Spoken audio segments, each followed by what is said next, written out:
Bab 1. Villa Zimmer terletak di Niumhi. Tampak gemerlap cahaya di villa itu. Malam itu adalah pesta ulang tahun kakek Zimmer, dan dipenuhi oleh banyak tamu. Semua anak dan cucunya memberi kado dan mengucapkan, "Kami berdoa semoga kakek Zimmer selalu diberkati, panjang umur, dan sehat selalu." Kakek Zimmer tersipu malu di kursinya. Dia menjawab, "Baik, kepada anak dan cucuku yang sangat patuh. Aku sangat senang hari ini. Jadi, aku akan mengabulkan satu permohonan. Katakan apa yang kau mau." "Kakek, aku ingin apartemen dekat pantai. Tidak mahal kok dan itu hanya $1 juta lebih sedikit." "Kakek, aku ingin tas Chanel yang edisi terbatas."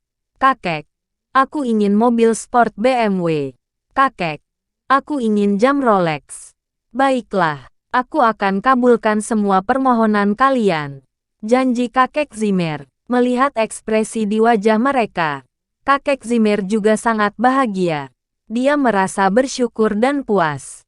Saat itu, menantunya Harvey York tiba-tiba maju dan berkata, "Kakek, maukah kau membelikanku skuter agar memudahkanku membeli sayur?" Sontak, semua anggota keluarga Zimmer yang ada di ruangan kaget. Hampir semuanya tertegun tak percaya melihat Harvey. Apa si menantu ini gila? Apa maksudnya? Bagaimana bisa seorang menantu, bukan anggota keluarga Zimmer, meminta sesuatu? Dan lagi, dia bahkan tidak menyiapkan kado untuk kakek Zimmer di pesta itu. Bagaimana bisa dia tidak tahu malu meminta sesuatu dari kakek Zimmer? Dia bahkan meminta skuter. Apa dia sengaja ingin mempermalukan kakek Zimmer? 3 tahun lalu, mereka tidak tahu di mana nenek Zimmer bertemu dengan lelaki bernama Harvey. Dia memaksa cucu tertuanya untuk menikahi Harvey. Saat itu, Harvey sangat miskin dan tidak berbeda jauh dengan gelandangan. Namun, di hari pernikahannya, nenek Zimmer meninggal dunia. Semenjak itu, semua anggota keluarga inti Zimmer merendahkannya. 3 tahun terakhir, Harvey bekerja serabutan untuk keluarga Zimmer. Ia harus menyiapkan air untuk cuci kaki mereka. Dia pula yang memasak untuk keluarga itu. Sekarang, dia menyuarakan permohonannya soal skuter. Tentu saja itu adalah permintaan yang mustahil. Skuter di rumah itu telah dicuri oleh seseorang ketika Harvey pergi membeli sayur di hari sebelumnya. Ia sangat miskin dan tidak memiliki uang. Jadi, dia hanya bisa ikut menyuarakan permohonannya saat ini. Saat kakek Zimmer sedang bahagia, Harvey menduga permintaannya akan dikabulkan. Kakek Zimmer yang terlihat bahagia sebelumnya seketika berubah muram. Kakek melempar gelas di tangannya dan semua hancur berantakan di lantai. Lalu membentak marah, "Sialan!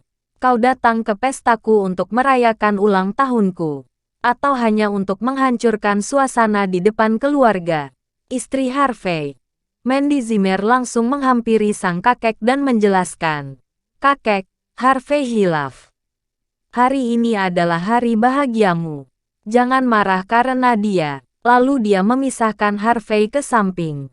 Saat itu juga, sepupu Mandy, Owen Zimmer, mencibir, "Mandy, lihat suamimu yang tak berguna itu. Kita ini sedang apa? Ini pesta ulang tahun kakek kita yang ke-70. Dia datang dengan tangan kosong. Beraninya dia meminta sesuatu dari kakek. Sejak kapan dia jadi selancang ini?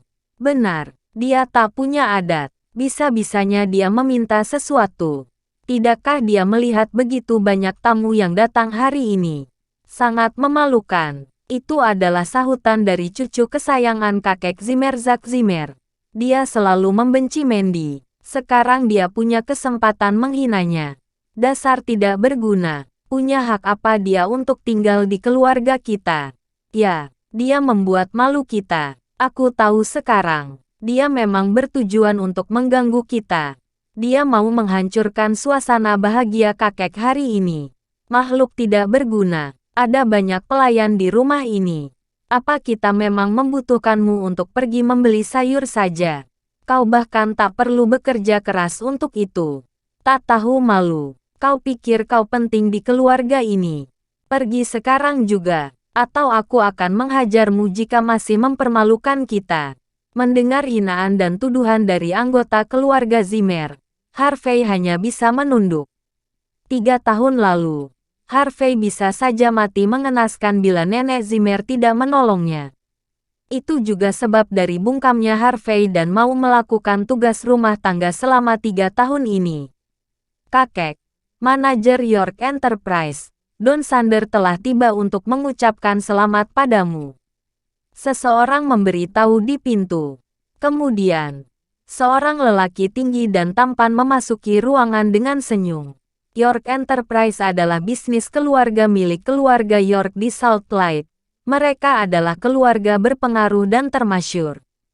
Selain itu, Don adalah salah satu dari manajer proyek yang bekerja di York Enterprise. Dia terlahir dari keluarga yang mapan dan memiliki andil penting berharga di perusahaan. Banyak keluarga di Nyumhi yang ingin dekat dengannya, tetapi mereka tidak memiliki kesempatan yang tepat. Sungguh mengesankan dia datang, memberi selamat kepada kakek Zimmer di hari ulang tahunnya. Kakek Zimmer, kado ini untukmu, ucap Don dan tersenyum. Ketika sang kakek membuka kado darinya, orang-orang terpukau. Terdapat cek sejumlah $880.000 di Nyumhi. Jumlah itu biasa dipakai untuk lamaran pernikahan. Kakek Zimmer, aku datang hari ini untuk melamar. Aku sangat mengagumi Mandy sejak lama. Aku harap dia bisa menerima lamaranku dan menikah denganku. Semua orang terkesima. Seketika saat itu, semua orang kaget. Mandy adalah istri dari Harvey. Kenapa Don tidak peduli soal itu? Dia sama sekali tidak menghargai Harvey. Tapi, jika ditimbang-timbang, Harvey hanyalah menantu tidak berguna yang diadopsi. Kenapa Don harus menghormatinya? Don bahkan tidak takut jika itu menyinggung Harvey. Aku tahu bahwa ajakanku terlalu mendadak. Tapi, aku tidak bisa lagi melihat Mandy hidup bersama lelaki tidak berguna. Kakek Zimmer, aku berharap kau bisa mempertimbangkan tawaranku dengan baik. Don berkata dan tersenyum. Lalu dia berbalik dan menatap Mandy. Tersenyum dan berlalu. Segera setelah itu, Don memandang Harvey sekelebat. Dia sama sekali tidak menganggapnya ada. Setelah Don pergi, semua orang langsung berdiskusi hangat. Tuan Sander adalah manajer departemen di York Enterprise. Dia punya jabatan besar. Aku pernah dengar bahwa keputusan yang dia buat sangatlah menentukan nasib perusahaan kecil, membuatnya hancur atau sukses. Jika mereka menikah, keluarga, kita juga akan sangat diuntungkan dari situ. Adik Mandy, Cynthia Zimmer tiba-tiba maju dan berkata, Harvey, bukankah kau mau skuter? Jika kau setuju menceraikan kakakku, besok aku akan membelikanmu skuter. Bagaimana? Bagus. Ide Cynthia sangat bagus. Bukankah lelaki tak berguna ini ingin skuter? Kami akan berikan padanya. Buat dia setuju untuk bercerai. Kakek Zimmer menatap Harvey penuh harap. Harvey, jika kau mau menceraikan Mandy, aku pastikan kau tidak hanya mendapat skuter. Lebih dari itu, bagaimana dengan $1 juta? Awalnya, Harvey hanya menunduk. Tetapi saat ini, dia menatap Mandy yang berada di sampingnya, menggelengkan kepalanya dan berkata, Kakek, aku tidak akan pernah menceraikan Mandy. Wajah kakek Zimmer berubah menjadi geram. Dia menunjuk Harvey dan mengusirnya dengan penuh amarah. Sialan. Beraninya kau menolak tawaran bagus dariku. Pergi kau. Pergi sekarang juga. Aku tidak mau ada orang menyedihkan di pesta ulang tahunku. Harvey terkejut. Dia sangat kaget melihat kakek Zimmer sebegitu jahatnya. Meremehkan perasaannya. Saat itu, dia hanya menggelengkan kepala karena heran dan pergi. Harvey, Mandy ragu. Dia bingung apa dia harus mengejar Harvey atau tidak. Melihat keraguan itu, sang kakek berkata dengan dingin, "Mandy, jika kau pergi dengannya sekarang, aku akan membuangmu dari keluarga ini. Aku tidak akan menganggapmu cucuku lagi." Mandy lalu berhenti mengejar. Dia tidak menyangka kakeknya akan bertindak sekejam itu padanya. Harvey lalu berkata, "Tinggallah. Jangan pedulikan aku." Sebelum Mandy berucap, Harvey berbalik dan pergi. Zack tertawa terbahak-bahak. "Iparku sayang, kau mau pulang dengan apa? Jangan bilang kau mau pulang dengan berjalan kaki. Kemarilah.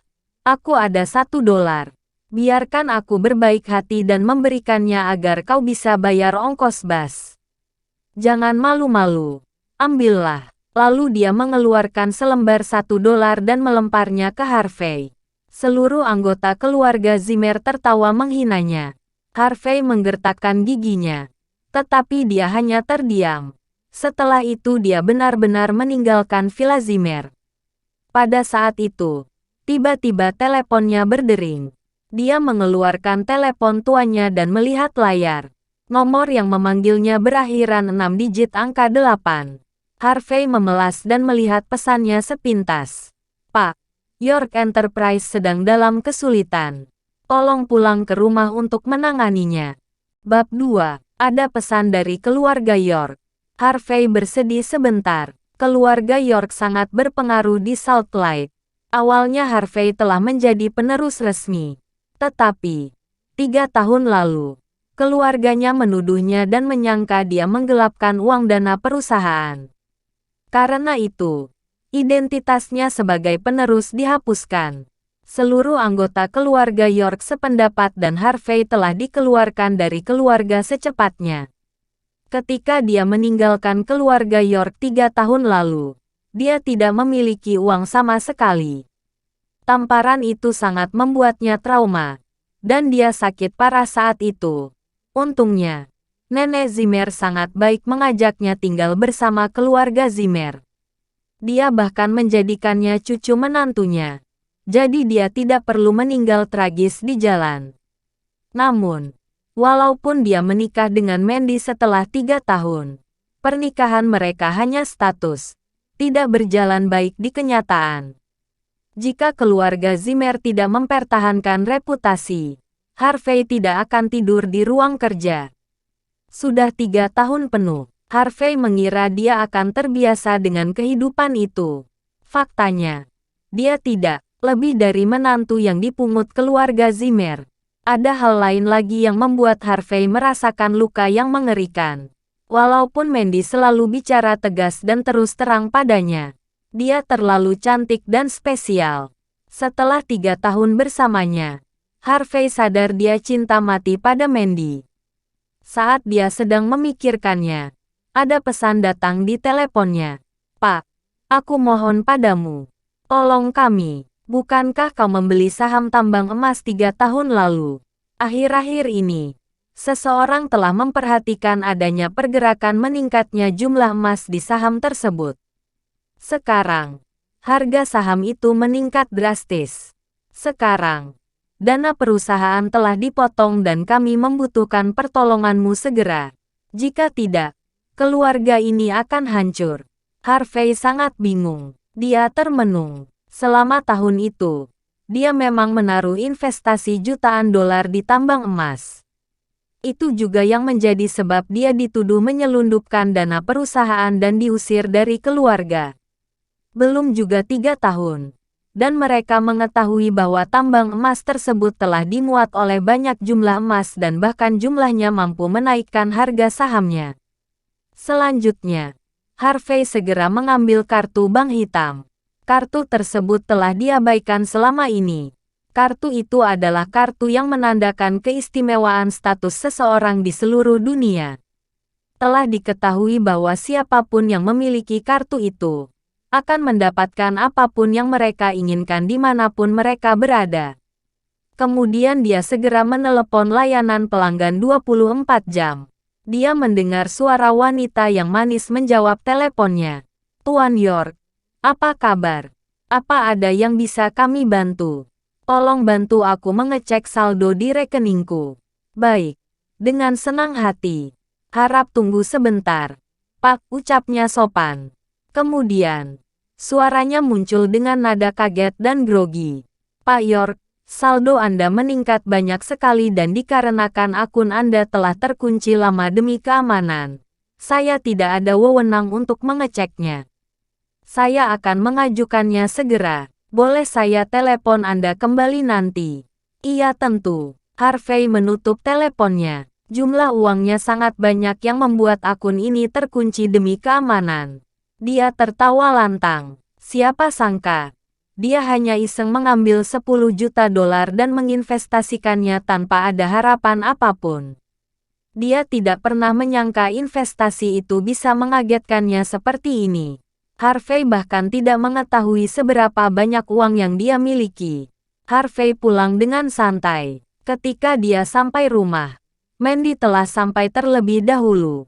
Di sisi lain, ada 2 orang wanita di ruang tamu. Dari kejauhan, dia bisa melihat satu dari mereka berperangai menawan dan seksi. Yang satunya sangat imut dan manis. Selanjutnya, Mandy yang sangat cantik dan spesial. Mereka adalah 2 sahabat Mandy. Si wanita seksi tadi bernama Cecilia Zachary dan yang imut bernama Angel Owen. Mereka bertiga tidak menggubris Harvey yang memasuki ruang tamu itu. Angel yang sedang duduk di samping hanya menghela nafas.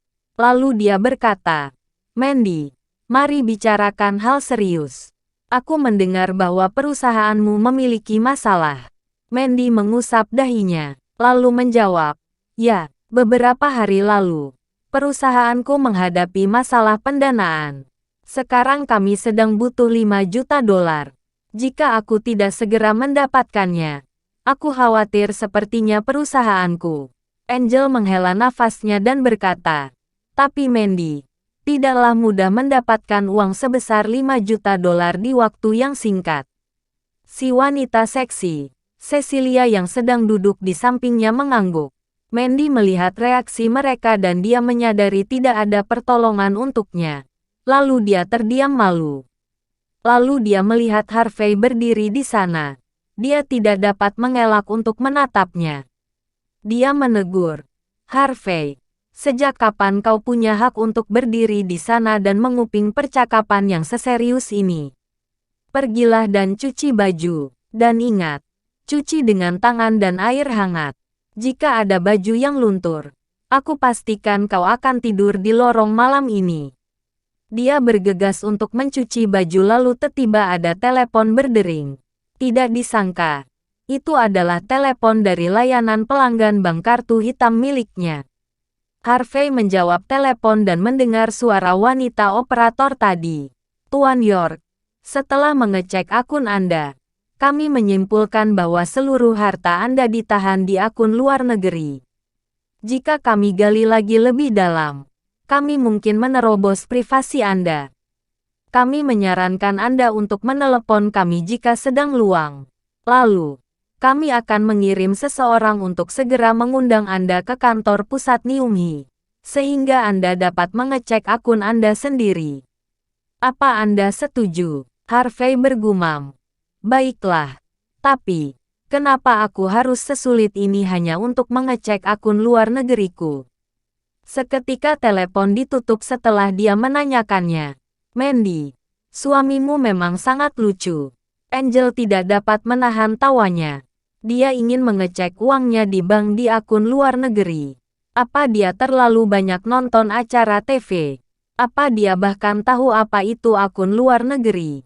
Mendengar itu, Mandy tertawa juga, lalu berkata, "Dia mungkin menguping ketika aku berbicara di telepon dengan ayah beberapa hari lalu. Apa dia mengira semua akun bank disebut akun luar negeri? Tapi aku terkadang memberinya 100 dolar untuk uang sakunya. Sepertinya dia menyimpannya." "Mandy, kau sangat beruntung memiliki pasangan sepertinya. Dia sangat hemat." Cecilia tersenyum. Sebenarnya, mereka merasa hal itu sangat lucu. Saat itu, Harvey menjadi sangat cemas dan terburu-buru menuju Mandy. Dia berkata ke istrinya dengan serius, "Sayang, Apa perusahaanmu membutuhkan 5 juta dolar? Kenapa? Kau tidak biarkan aku menolongmu. Cecilia tertawa terbahak-bahak. Dia memang seksi, sehingga dia bergerak begitu luwes dan menggoda. Dia terlihat energik dan menawan. Lalu, dia menatap Harvey dan berkata, Harvey, apa kau bahkan tahu seberapa banyak uang 5 juta dolar itu? Jangan tertukar dengan 500 dolarmu. Bahkan jika kau menabungnya 100 dolar dari uang sakumu, bagaimana bisa kau punya sebanyak 5 juta dolar? Harvey mencibir. Bagaimana jika aku bisa memilikinya? Cecilia mengejek. Jika kau bisa mengambil sebanyak 5 juta dolar, aku akan bersujud kepadamu dan menganggapmu sebagai ayahku.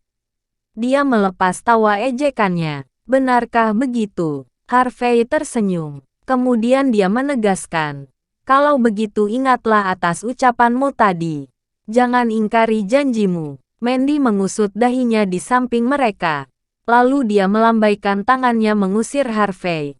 Sudahlah, cukup. Pergilah dan jangan pernah ada hayalan lagi lebih dari ini. Memalukan. Harvey berucap lembut. Baiklah. Dia sama sekali tidak membela diri. Malam itu, Harvey masih tidur di ruang kerja. Dia sungguh tidak percaya atas berita baik yang didengarnya tiba-tiba. Ini benar-benar bukan mimpi. Harvey tidak dapat mempercayai semua yang terjadi dan menepuk-nepuk wajahnya. Aku diharuskan ke bank besok hanya untuk mengecek seberapa banyak uang yang kumiliki. Dia sama sekali tidak tertidur lelap. Keesokan harinya, Harvey menancap gas sepeda listriknya di pagi buta. Dia terkejut. Seseorang telah mengisi baterai sepedanya. Kemudian dia berpikir pastilah Mandy yang melakukannya untuknya. Selain Mandy, tidak ada anggota keluarga Zimmer yang baik hati padanya. Setelah mengatur baterainya, Harvey bersiap ke bank. Harvey, mau kemana kau pagi buta begini? Dari balkon lantai 3, dia melihat gadis muda yang sedang mengenakan set piyama cantik. Wajahnya mirip dengan Mandy. Saat itu, sang gadis melihat Harvey tak ramah. Dia adalah Cynthia. Hai, Dick. Selamat pagi. Sapa Harvey dengan sopan. Aku bukan adikmu. Bagaimana bisa kakakku menikahi lelaki tidak berguna sepertimu? Jika itu aku pasti akan mencekikmu sampai mati di malam pernikahan. Cynthia tampak dingin. Dia dengan enaknya melempar dokumen dari atas balkon ke bawah. Arah Harvey. Kakakku lupa membawa dokumen ini untuk rapatnya. Berikan itu padanya. Jika terlambat, kau tahu apa yang akan terjadi padamu. Tak dipungkiri. Walaupun Cynthia seorang anak gadis SMA yang tak ramah, dia tetap memiliki gen baik dari keluarga Zimmer. Dia memiliki pinggul langsing dengan kaki ramping. Dia sungguh-sungguh cantik menawan. Harvey mengambil folder dokumennya yang terjatuh ke tanah.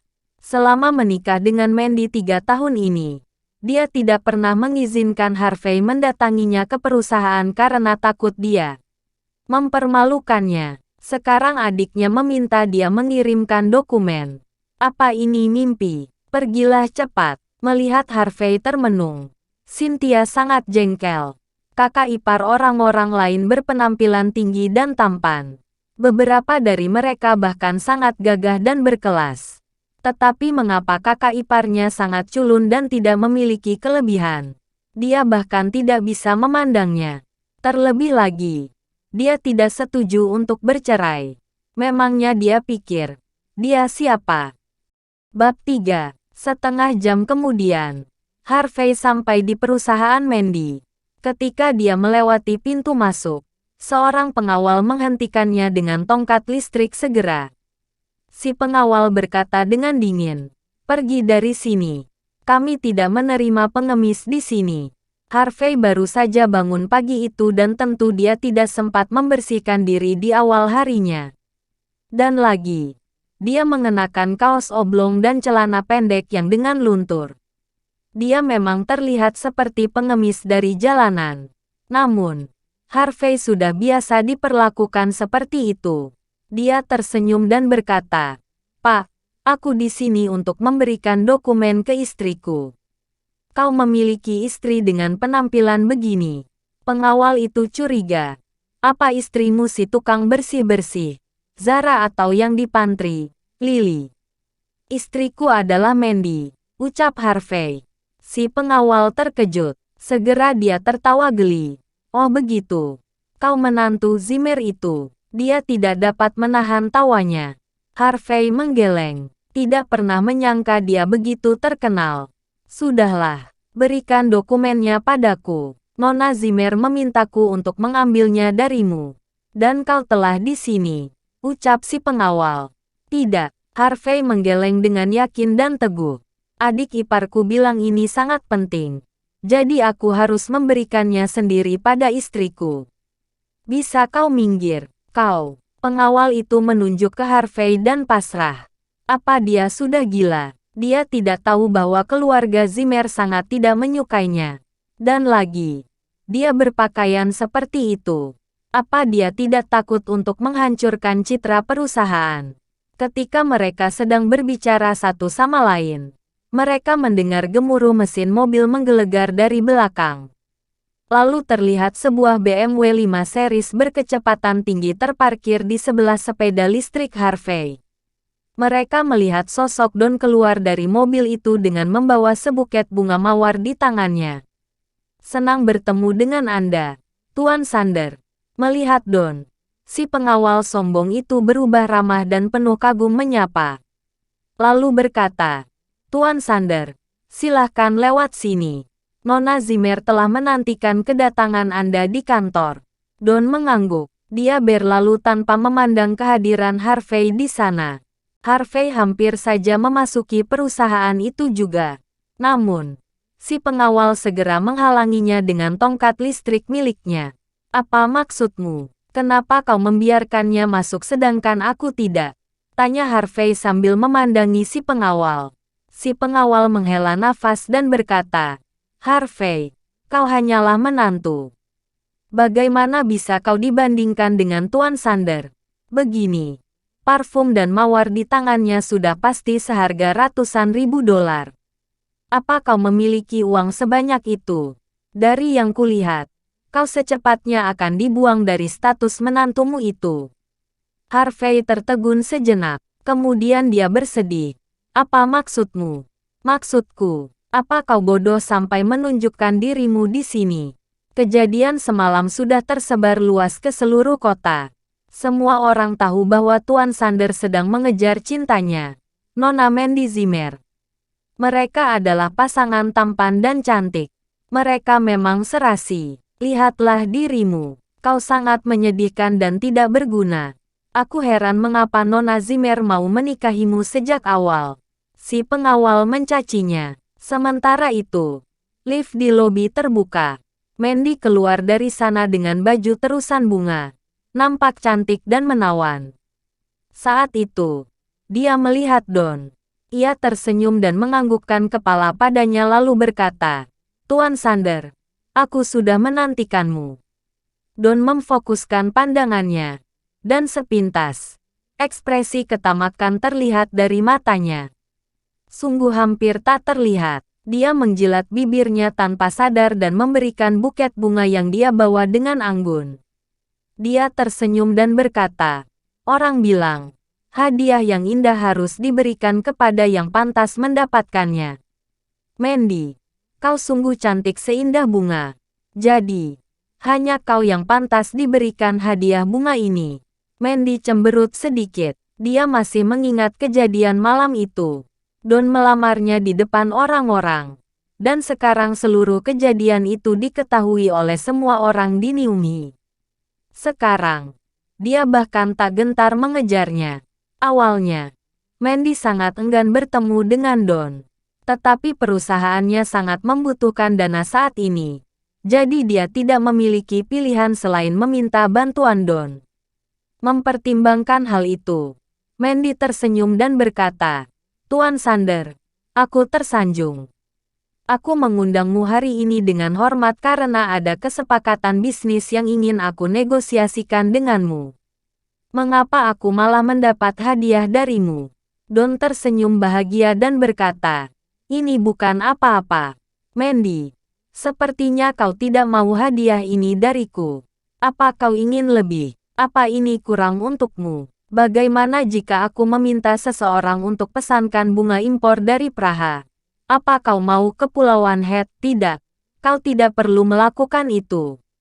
Produksi bunga dari Praha tidak begitu baik tahun ini. Aku mendengar bahwa bunga mawar yang mereka budayakan memiliki biaya yang tinggi, seharga ribuan dolar per tangkai. Itu tidak perlu. Mandy menggeleng. Walaupun dia menyukai bunga itu, dia tidak bisa menerima bunga dengan harga yang tidak masuk akal. Lebih dari 1.000 dolar per tangkai. Don memicingkan matanya dan mengira-ngira. Betul sekali. Aku tidak bisa memberinya setangkai bunga itu saja. Aku sedang memegang ratusan bunga mawar saat ini. Jika aku memang mau memberinya mawar mahal itu, aku butuh sebanyak ini juga. Dengan begitu, harganya akan lebih dari 2 juta dolar. Ketika Don berpikir soal itu, dia tidak bisa menutupi kecanggungannya walaupun dia adalah lelaki yang selalu terlihat gagah di depan orang karena kekayaannya. Namun, di saat itu, Harvey yang sedang berdiri di luar lobi, telah berhasil melewati pengawal dan memasuki lobi tiba-tiba. Dia merebut buket yang ada di tangan Don dan melemparnya ke lantai. Sayang, jangan terima apapun dari orang lain. Jika kau memang suka bunga mawar, aku akan membelikannya untukmu. Ini hanya bunga belaka. Tanpa disangka, Harvey menjadi sangat tegas. Dia mengambil tangan Mandy yang lembut nan kecil dan membawanya menuju lift. Harvey, lepaskan aku. Omong kosong apa lagi ini? Mandy melepas genggaman perlahan. Mereka sekarang berada di lobi perusahaan dan sangat ramai oleh para pegawai berlalu lalang. Tentu saja, dia tidak bisa terlihat bodoh karena dia adalah CEO di sana. Dia bersikeras ingin melepas genggaman Harvey yang begitu kuat. Bajingan, kembali kau, mulanya. Don merasa canggung. Sekarang, dia sangat murka. Sesungguhnya, dia menghabiskan ribuan dolar untuk bunga itu. Dia tentunya sangat tersulut karena bunga itu dilemparkan begitu saja ke lantai. Dan yang lebih penting lagi, si brengsek itu memegang tangan sang dewiku. Aku bahkan belum memegangnya. Kau menghancurkan bunga mawar pemberianku. Kau bisa menggantikannya.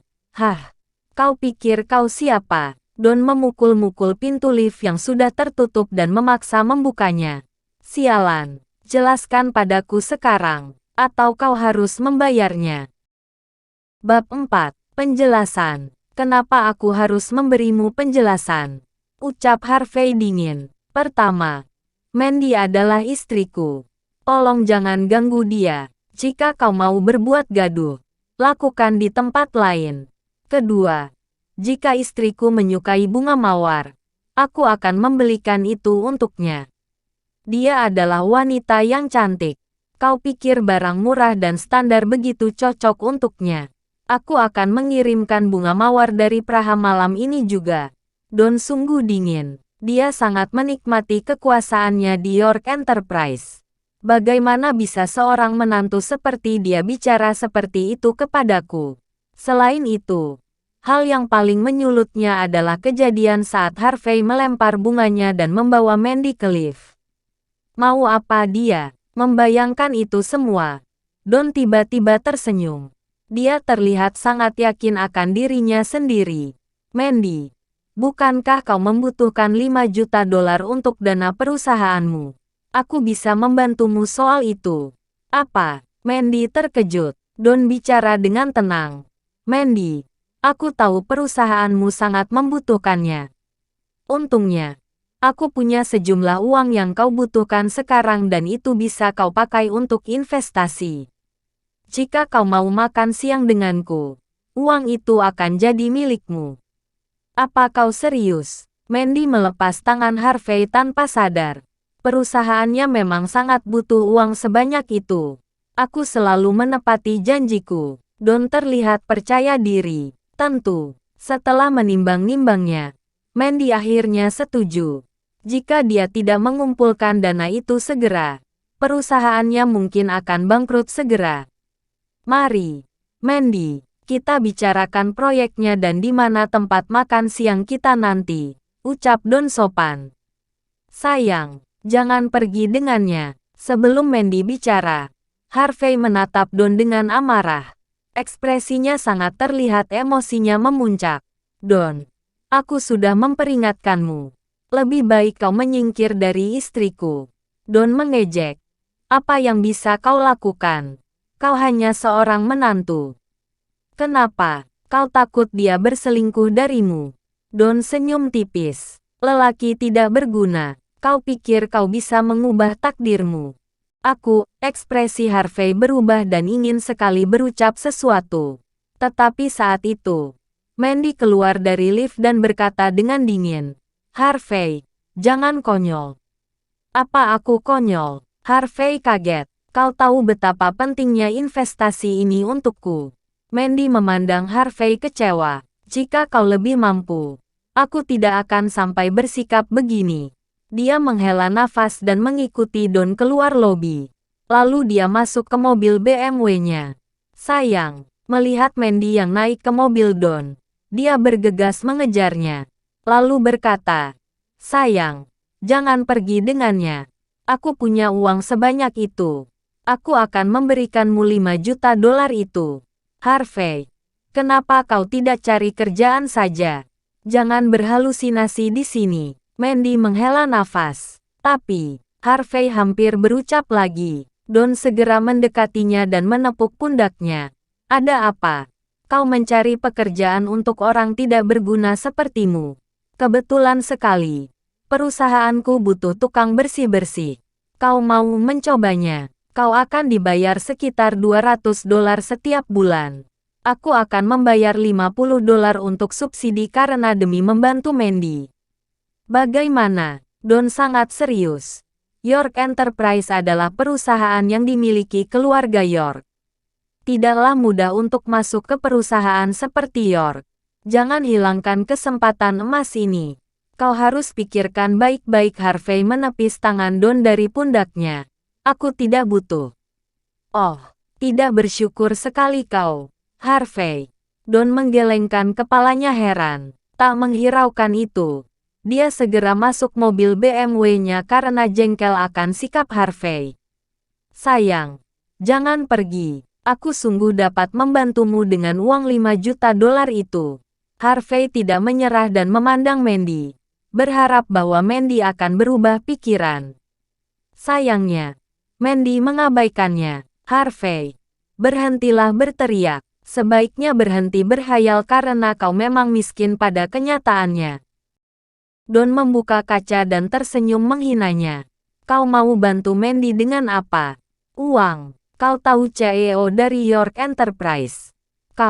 Lebih baik kau pikirkan lagi mau kemana kau meminta uang saat kau ditendang dari keluarga Zimmer. Don tertawa lantang. Harvey berteriak. Don, jangan sombong hanya karena kau kaya. Oh, maaf, pecundang. Memang sungguh nikmat menjadi kaya. Aku bisa meminta istrimu masuk ke mobilku karena memang itu kemampuanku. Jika aku ingin dia masuk ke mobilku, dia tidak bisa menolaknya dan harus memenuhinya. Jika aku mau dia bercerai denganmu, dia juga harus bisa melakukan sesuai permintaanku. Don tertawa puas. Setelah Don pergi dengan mobilnya, Harvey berdiri di depan pintu perusahaan Mandy dengan lunglai. Manajer proyek biasa di York Enterprise bisa membuat istriku masuk ke mobilnya. Bahkan meminta istriku untuk cerai denganku. York Enterprise hanyalah perusahaan di bawah keluarga York. Sialan, sembari bergumam. Dia mengambil teleponnya dan menelepon nomor yang sama di hari sebelumnya. Ini aku bisa membantu York, tapi dengan 2 syarat. Pertama, York Enterprise menjadi milikku mulai hari ini dan seterusnya. Kedua, bantu aku memesan bunga mawar terbaik dari Praha dan kirimkan ke Zimmer Advertising Company dengan karangan bunga yang indah yang paling disukai wanita. Bab 5. Tuan. Aku akan melaporkannya ke kepala segera. Kau, jangan coba-coba menawar lagi padaku. Atau aku akan hancurkan York Enterprise.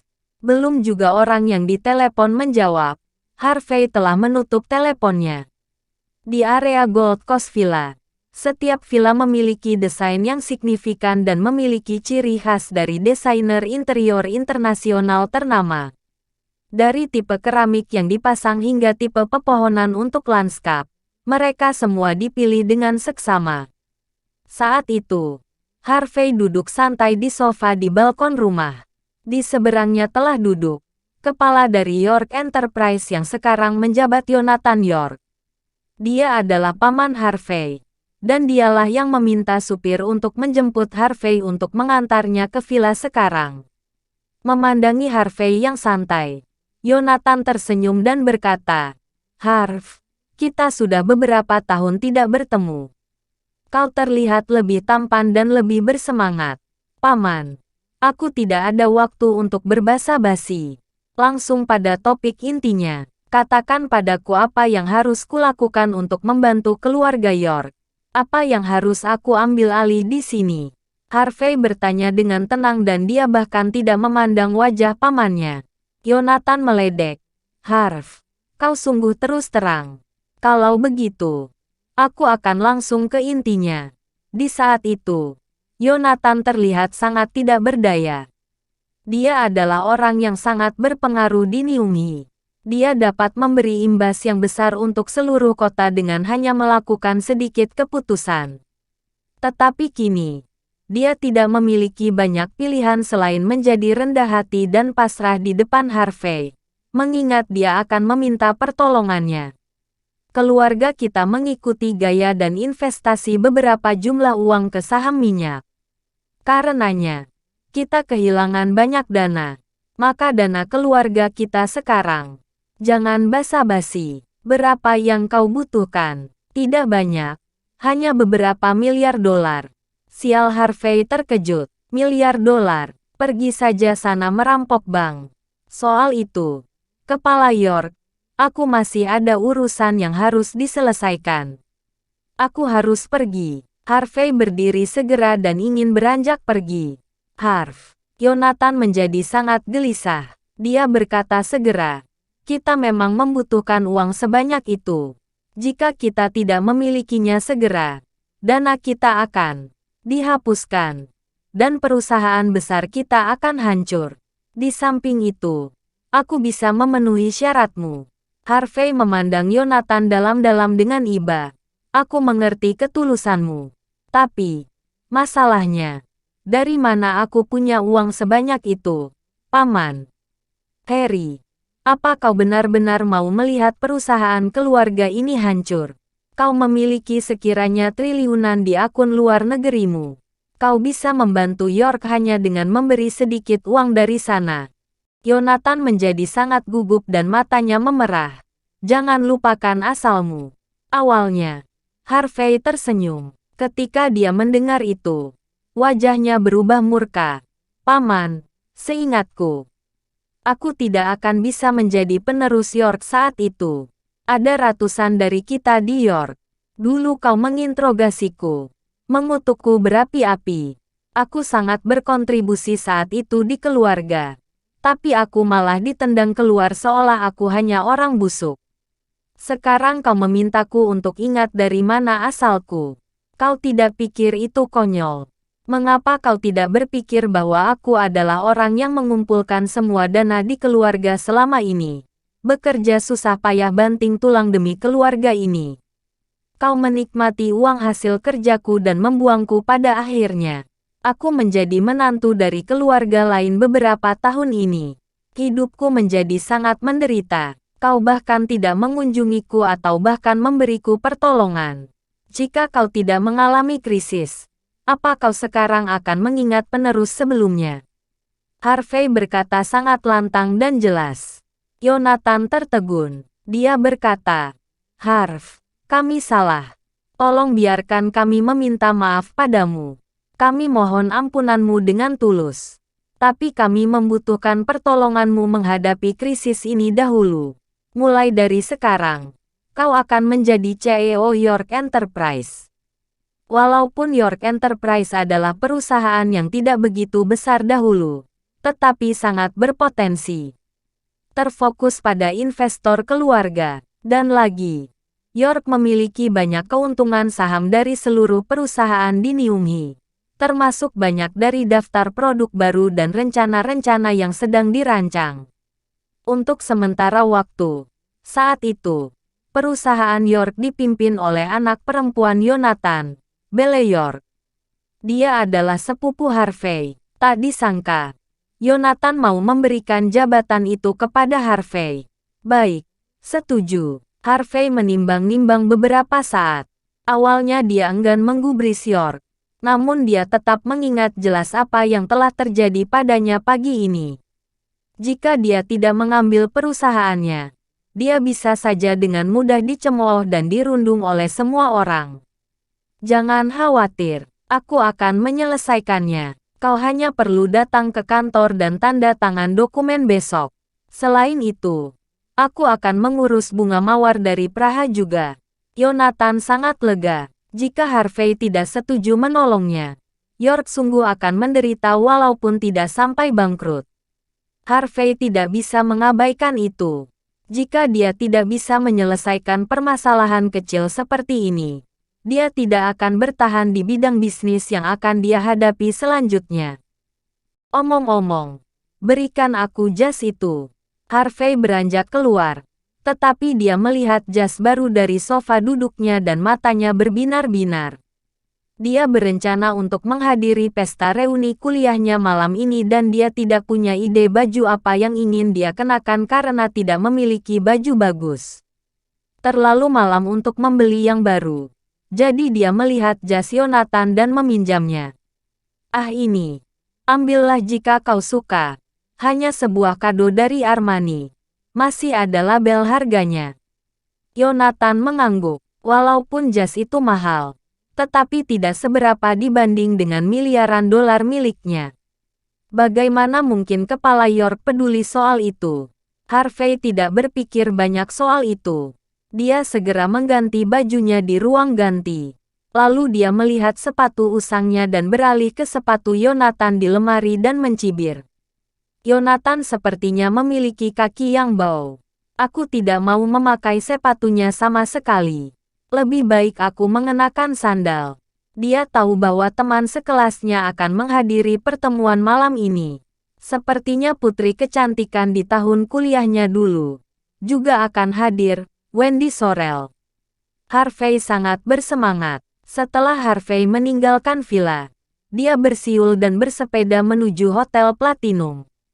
Pertemuan reuni tersebut diadakan di sana. Dia khawatir akan terlambat jika dia terlalu lamban. Tiba-tiba, terdengar klakson mobil menggelegar. Sebuah Porsche berhenti di sebelah Harvey dan jendela mobil itu terbuka perlahan. Dia melihat ibu mertuanya melepas kacamata hitam dan memandangnya dingin. Harvey menjadi kikuk. Walaupun Lillian Yates adalah ibu mertuanya, dia terlihat seperti wanita 30 tahun karena dia selalu menjaga penampilan dan kesehatannya. Dia terlihat anggun dan satu hal yang pasti bahwa dia memang sepintas sangat mirip dengan Mandy. Sama-sama cantik. Namun, dia melihat sekilas ke Harvey. Dia berucap dingin.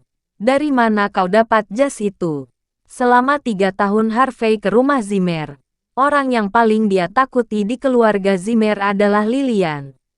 Mendengar itu, dia berkata dengan lembut, "Ibu, aku meminjamnya dari seorang teman."